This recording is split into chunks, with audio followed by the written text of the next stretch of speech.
So one of the things that's very nice about thinking this way is let's imagine going into the center of mass frame. And maybe it's easier to imagine first that, well, we don't have to do that. We can just be general. So here's the big one going this way at big V. And here's the little one going that way at V initial.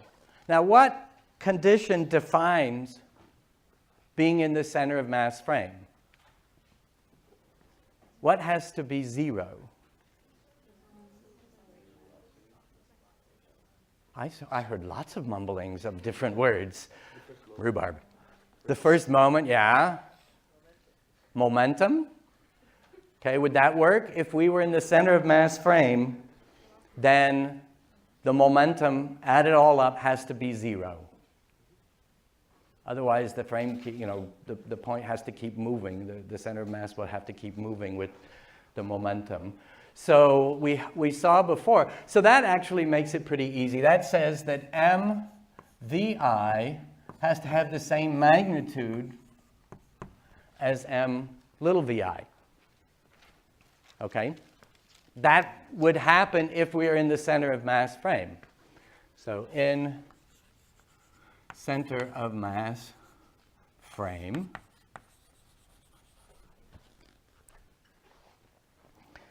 so okay, well and good. That means since momentum is conserved, that after the collision, we still have no momentum.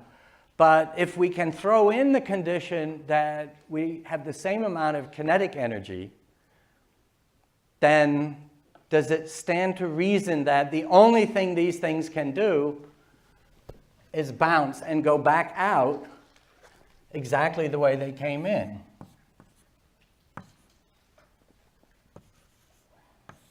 Whoops, got too big.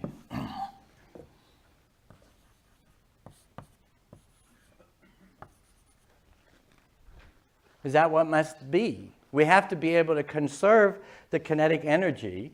One way to see this is to express the kinetic energy not as 1/2 mv squared, but in terms of the momentum. So this could look a bit like the momentum squared, except that that brings in 1 too many powers of m. So I have to divide by m. That would be the kinetic energy of the large M mass. And so if kinetic energy is conserved, that means that P initial squared over 2m plus little p initial squared over 2m has to equal P final squared over 2m plus little p final squared over 2m. But if we're in the center of mass frame, P initial is P final. Sorry, big P is little p. Because we have to be able to add these up and get 0. So big P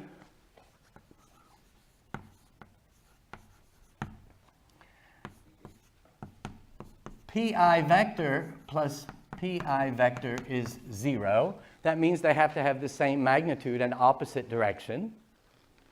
So I can factor that out, and I have P initial squared over 2, 1 over big M plus 1 over little m must be equal to, okay, whatever P final squared is, over 2, 1 over big M plus 1 over little m. Well, if the masses didn't change, 2 didn't change,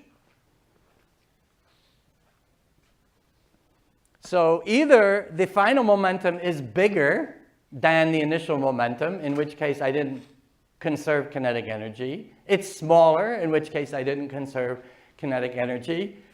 So it has to be equal if I've conserved kinetic energy, and therefore the only possibility is for them to have bounced.